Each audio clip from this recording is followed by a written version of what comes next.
pouco e hoje estamos juntos. Pastor Demian. Como é que está, Demian? Bom dia, pastor Isaías, ouvintes, tudo bem? Uma alegria estarmos nesse programa aí abençoado. Demian, eu quero levantar um assunto contigo. Eu fiz um comentário essa semana sobre o foco, sobre o propósito, sobre visão. No capítulo 26 de Atos, no versículo 19, o apóstolo Paulo diz assim, ele fala para o rei Agripa, né? Ele diz assim, assim, ó rei Agripa, não fui desobediente à visão celestial. Pastor Demian, quando nós somos chamados, como é dito ali em Atos 20,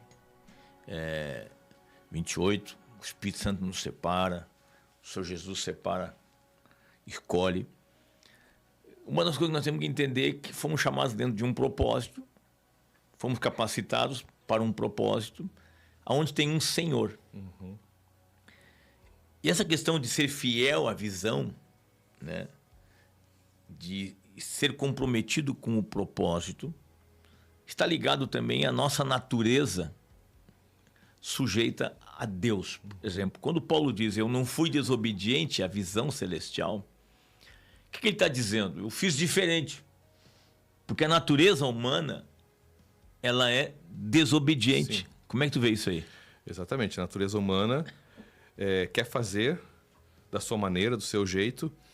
E nesse contexto da obediência, Paulo ele está deixando bem claro que é Deus quem manda, que é o Senhor que manda.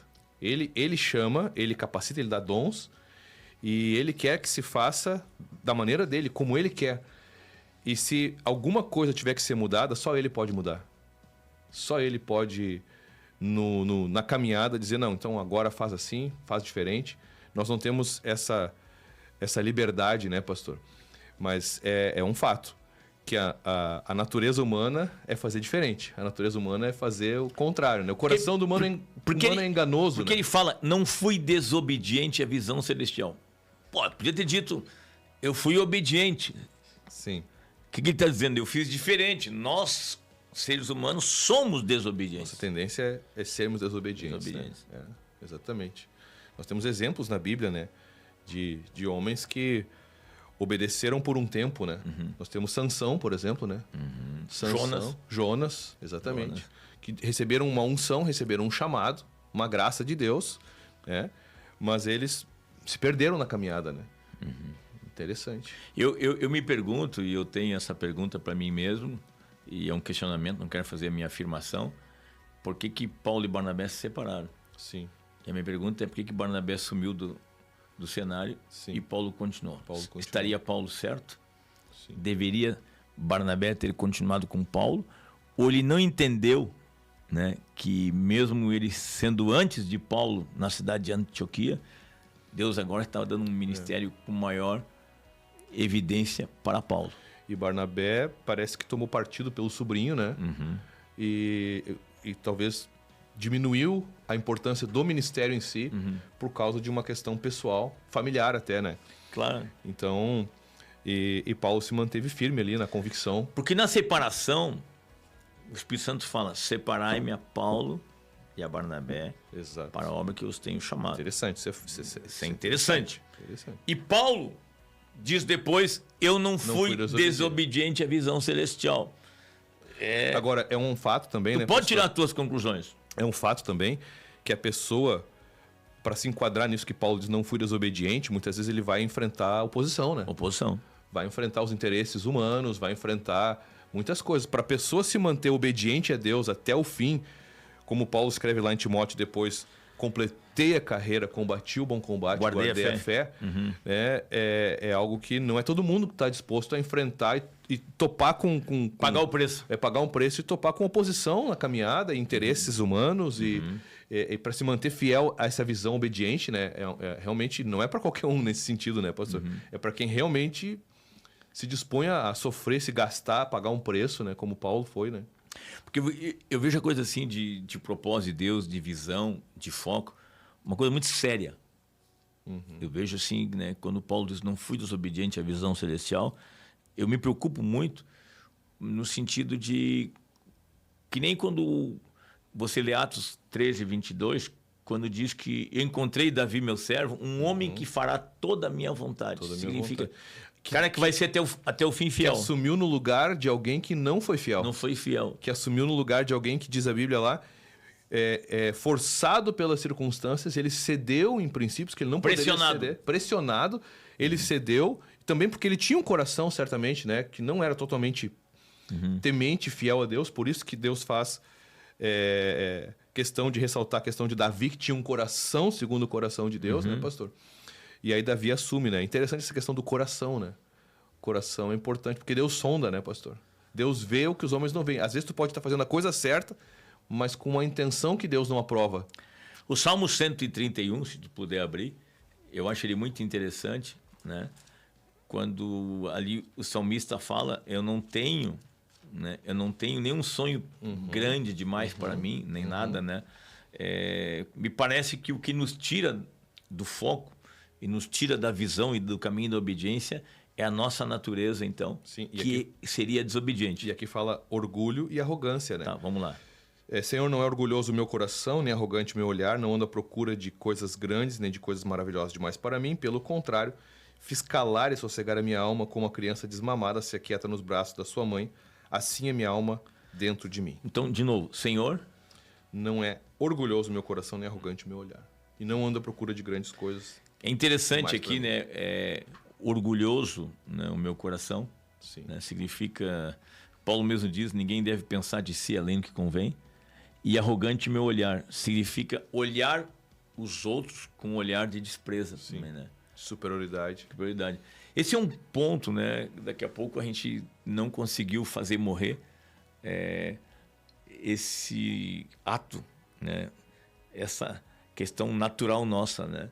De nos acharmos mais que os outros. É verdade. Essa porfia, né? Então... É porque as pessoas têm uma tendência a valorizar o que elas são e o que elas fazem. Né? E elas não enxergam, muitas vezes, que tudo é importante, né? Todos são importantes no contexto do reino, mas na parábola dos talentos deixa claro que o Senhor distribui conforme ele vê a capacidade também, né? Então, na verdade, todos nós precisamos entender que nós servimos a Deus. Né? E somos servos uns dos outros, né, pastor? Não vê o que tu faz. Tu colocasse uma coisa... Eu tive uma reunião esses dias de colaboradores e eu disse para eles, nós temos que aprender a ter a visão do corpo. Quando tu tem a visão do corpo, tu não tem a visão do teu setor. É isso aí. E tu não te satisfaz somente naquilo que tu faz. Tu te satisfaz naquilo que Deus está fazendo através de todos. E vendo que está tudo indo bem. Tudo indo bem. Satisfaz com o todo. Com o todo. Exatamente. Com o todo, né? É quando tu consegue fazer morrer a tua natureza, né? Eu coloquei numa reunião com os pastores que para tu não ser desobediente à visão celestial, tu tem que morrer. Tu tem que tomar cruz. Tu tem que olhar realmente para Deus, temer a Deus, reconhecer a Deus como Ele é, se humilhar na presença dEle e olhar e fazer a obra segundo o querer de Deus. Mas esse texto de Atos, eu acho ele muito importante. Verdade. Muito importante, né? Não fui desobediente à visão celestial, né? Eu acho que a gente tem que crescer nele, né? Tem que olhar para ele, né? Foi um texto que serviu para a minha vida. Né? Eu acho que tu podes acrescentar coisas que Deus vai te dando no propósito divino. Mas mudar convicções, como revelações novas, eu fico pensando, tá, mas e o começo não foi de Deus? Esse é um ponto, por exemplo. Exatamente. Se Deus me chamou para ser um evangelista, e eu comecei evangelizando, depois Deus foi permitindo eu me tornar um pastor, um líder, tudo. Eu não tenho por que deixar de evangelizar, porque o evangelizar não estava errado, né? E não foi só para o começo. E não é menos importante Exatamente. do que o que veio depois, que foi acrescentado, né, pastor? Esse é um ponto, Demir. Nós trabalharmos e queremos fazer aquilo que parece ser o mais importante. Como é que tu vê isso aí? É que, na verdade, nosso coração é enganoso, né, pastor? Pensamos em nós. Exatamente. É que nós estamos vendo aquilo que, às vezes, dá um retorno maior para nós. Pessoalmente, para nossa vaidade, um maior status. Então, nós, às vezes, classificamos o que é mais importante e menos importante de acordo com nossas vaidades, de acordo com aquilo que traz maior retorno para nós pessoalmente, na nossa vida pessoal. E não necessariamente para o reino e para as vidas que estão precisando, né? Eu lhe admiro quando eu vejo que nem sexta-feira eu fui ali na Cruzada, num bairro simples, pobre, em Gravataí. Depois de 35 anos, o senhor ali pregando com o mesmo amor pelas pessoas. Tu me fez uma pergunta. Eu fiz uma pergunta pro senhor, né? Depois de tantos anos, né? Não iriam numa cruzada no bairro, né? Eu perguntei pro senhor, como é que é pro senhor, que leva o senhor depois de tantos anos ainda tá fazendo a mesma coisa que lá no começo, né? Perguntei isso lá na carreta pro senhor. Tu disse pra mim, o que te leva a fazer o que tu fazia no início até o dia de hoje, sendo que muitos mudaram e consideram até isso aqui insignificante. Exatamente. Eu disse pra ti, chamado. O chamado não deixa tu mudar. Exato. O chamado te gera convicção. Não, e o senhor falou uma coisa, o chamado é de Deus. Ele é de Deus e ele é pleno na força de Deus desde o começo, né? Desde o começo. Não há um galgar, esse é um ponto que eu falei interessante. Eu disse pra ti, o chamado, ele é reconhecido desde o início. Eu não tive só um crescimento. Eu amadureci ministerialmente, claro. Mas desde o primeiro dia do meu chamado, eu tive manifestações divinas. Sim. Porque tu vê que quem tem chamado tem manifestações de acordo com o chamado desde o início. Desde o começo. Agora, não é uma escalada. No sistema denominacional, existe uma escalada, existe um processo. Por isso que nós temos que ter um cuidado que na organização nós não devemos valorizar uma coisa mais do que outra. Porque senão o cara começa como um diácono, entende? Ele vira pastor, ou vira evangelista, depois pastor, ele é líder. Parece que o trabalho de diaconato, que o servir, não tem tanto valor. Sim. E ele agora pastor, ele tem um outro status. E aí, se ele é pastor sem servir, sem um coração de diaconato, para mim ele não é um pastor completo. Sim. É verdade. Por isso que o chamado te faz ser um do início ao fim. Chamado é de Deus. E o chamado valoriza quem chamou, né, pastor? Chama atenção para quem chamou. Quem realmente cumpre o chamado no propósito, no plano de Deus, no centro da vontade de Deus, valoriza quem chamou e não quem foi chamado. Eu tenho que dizer uma coisa para ti, que aí são as minhas convicções, que eu conquistei pela experiência também, pelo tempo. Quando eu vejo alguém oscilando muito, trocando de estrada, né, trocando de faixa, é porque não tem segurança do que Deus lhe deu. Acho que quando uma pessoa está definida, tem bem claro, né, o que ela ganhou de Deus, ela é fiel a Deus até o final, que nem o apóstolo Paulo. E muitas pessoas podem até levantar uma bandeira de um chamado, de uma visão, mas muitas vezes é um sonho pessoal, né, pastor? Esse é o ponto. Muitas vezes Deus não mandou fazer aquilo ali para aquela pessoa, naquele lugar, daquela maneira. Então Deus é Deus, Ele é Senhor. E interessante porque ele é um Deus detalhista nesse sentido. O chamado, eu creio que Deus chama as pessoas num detalhe. Né? Como Paulo, que recebeu uma visão celestial, e a visão de Paulo foi pregar para os gentios. Né? E Paulo foi até o fim, né? Indo para os gentios. E eu te responderia também dizendo o seguinte, eu não estou fazendo nada mais do que eu devia. Eu estou cumprindo o que Deus me deu para fazer. Isso mesmo. O fato de eu estar edificando, cuidar de pastores, cuidar da igreja, não quer dizer que eu não valorize mais o perdido. Sim. Eu preciso evangelizar, preciso ganhar o perdido. O que os apóstolos fizeram? O apóstolo Pedro e João, quando foram ajudar ali em Samaria, Filipe na volta, o que eles fizeram? Voltaram evangelizando. Evangelizaram todas as aldeias. Diz que Pedro, andando por toda parte, chegou onde estava Enéas. Né? Então é interessante isso. Então, nós levantamos um assunto hoje, que ele é bem legal, que é a fidelidade a Deus, o foco, né? E não ser desobediente à visão celestial significa fazer morrer a tua natureza terrena, sujeitar-se ao que é maior, o propósito. Amém. E dentro da questão da obediência, eu creio que entra a obediência à visão, ao chamado, e a obediência aos princípios também, né, pastor? Não tem como alguém desenvolver um chamado sem se alinhar com quem chamou, né?